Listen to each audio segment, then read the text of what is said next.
This is स्वर्णशिखा और आज जो हम पोएम डिस्क्राइब करने जा रहे हैं उसका नाम है fire and ice by Robert frost.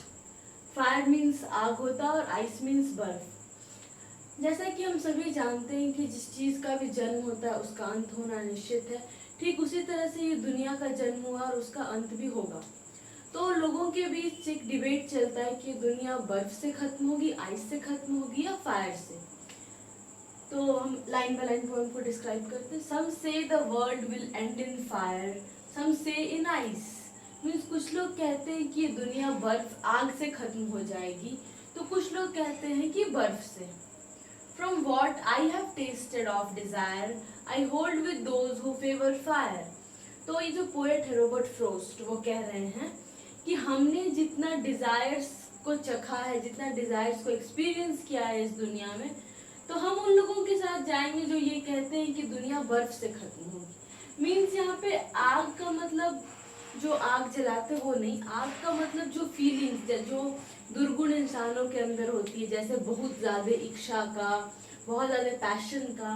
तो जब बहुत इच्छा हो जाती है तो हम अपने कंट्रोल में नहीं रहते और हम खुद ही को बर्बाद करने के लिए कुछ भी किसी भी हद तक जा सकते हैं अपनी इच्छा को पूरा करने के लिए। तो ये जो है वो एक बर्बादी का कारण बन जाता है। जिस तरह से आग अगर कंट्रोल में रहे तो वो हमारे लिए बहुत यूजफुल है, लाभदायक है, ठीक उसी तरह से अगर इच्छाएं हमारे काबू में रहें तो वो हमारे लिए लाभदायक है। लेकिन अगर डिजायर्स, अगर इच्छाएं हमारे काबू से बाहर हो जाएं तो वो हमें बहुत हानि पहुंचा सकती है। फिर हम अपनी आकांक्षाओं को पूरा करने के लिए किसी भी हद तक जा सकते हैं और उससे इस दुनिया को बहुत खतरा है। क्योंकि अगर मान लीजिए कि हमको कुछ चाहिए तो उसके लिए हम किसी भी हद तक जा सकते हैं, दैट मीन्स किसी को मार भी सकते हैं। तो इससे दुनिया के एग्जिस्टेंस को, यहाँ के लोगों के एग्जिस्टेंस को, उनके अस्तित्व पे सवाल उठ जाएगा, उसको खतरा होगा। तो पोएट वही कह रहे हैं कि जितना इन्होंने जाना है लोगों की इच्छाओं के बारे में, डिजायर्स के बारे में, उस हिसाब से वो उन लोगों का साथ देंगे जो ये कहते हैं कि दुनिया आग से खत्म होगी। आग मीन्स वो इच्छाएं, वो भावनाएं इंसान के अंदर जो कि अगर जरूरत से ज्यादा हो जाए तो इंसान को तबाह कर सकती है। But if it had to perish twice, I think I know enough of hate to say that for destruction ice is also great. तो फिर वो फर्स्ट पैराग्राफ में कह रहे हैं कि हम उन लोगों का साथ देंगे जो ये कहते हैं कि ये दुनिया आग से खत्म होगी। लेकिन सेकेंड पैराग्राफ में वो कह रहे हैं, यहाँ इट जो है वो वर्ल्ड के लिए है कि अगर दुनिया को 2 बार खत्म होना, पेरिश मतलब मरना, to die, perish means to die, मरना। तो अगर इस दुनिया को 2 बार खत्म होना हो, 2 बार मरना हो, तो ये इतना नफरत जानते हैं कि वो नफरत दुनिया को खत्म कर सकती है। मीन्स ये उन लोगों के साथ भी जाएंगे जो लोग कहते हैं कि दुनिया बर्फ से खत्म हो जाएगी, आइस से खत्म हो जाएगी। तो आइस मतलब वो इमोशंस जो कि आइस से मिलती जुलती, जैसे कि बर्फ क्या है, बर्फ अगर आप कहीं पे बहुत टाइम तक रख दीजिए तो उस एरिया जो है वो इनसेंसिटिव हो जाता है, वहां पे कोई सेंसिटिवनेस नहीं रहता है।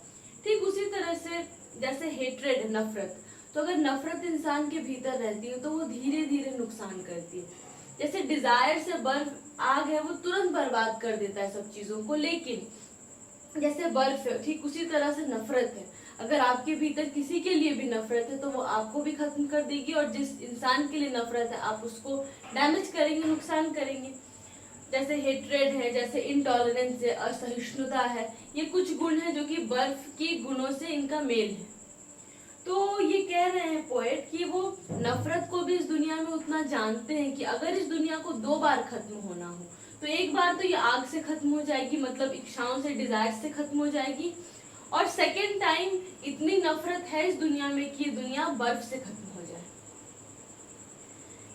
Is also great and would suffice, means इतनी नफरत है दुनिया में कि ये दुनिया बर्फ से भी खत्म हो सकती है, और बर्फ इतना नफरत इस दुनिया में सफिशिएंट है, पर्याप्त है, जो इस दुनिया को खत्म कर सके।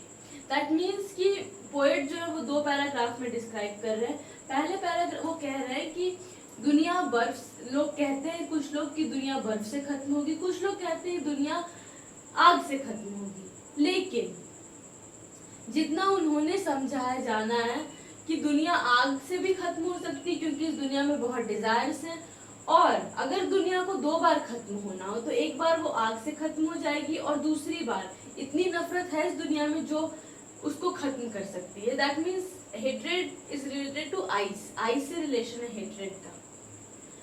देन पोएम का डिस्क्रिप्शन हो गया, अब हम राइम स्कीम पे गौर करते हैं।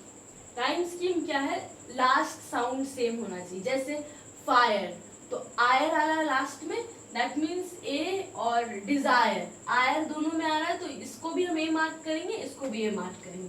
देन अगेन फायर, तो इसको भी हम ए मार्क करेंगे। फिर आइस का एक डिफरेंट साउंड है तो यहाँ पे हम बी मार्क करेंगे। फिर ट्वाइस एंड आइस, सुनने में एक जैसा लग रहा है तो यहाँ पे भी बी मार्क करेंगे। देन हेट, हेट का एकदम एग्जैक्टली डिफरेंट साउंड है तो हेट के आगे हम सी मार्क करेंगे। फिर आइस ट्वाइस से मिल रहा है, then again B.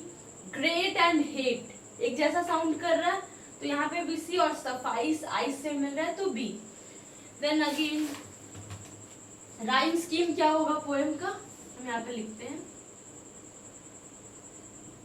Rhyme scheme. इस पोएम का राइम स्कीम क्या होगा, हमने यहाँ ए मार्क किया था तो A, then B, then A, उसके बाद फिर B C, B C, B, ये कॉमा है यहाँ।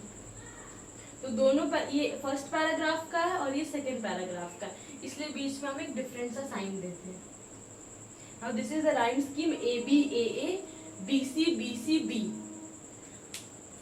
आई होप कि आप लोगों को ये पोएम का डिस्क्रिप्शन अच्छे से समझ में आया होगा। अगर फिर भी कोई प्रॉब्लम है तो या तो आप कमेंट बॉक्स में जाके क्वेश्चन को मेंशन कीजिए, आपको आंसर मिल जाएगा, या फिर आप ईमेल भी कर सकते हैं क्वेश्चन को अपने @swarnashikha28@gmail.com। Thank you.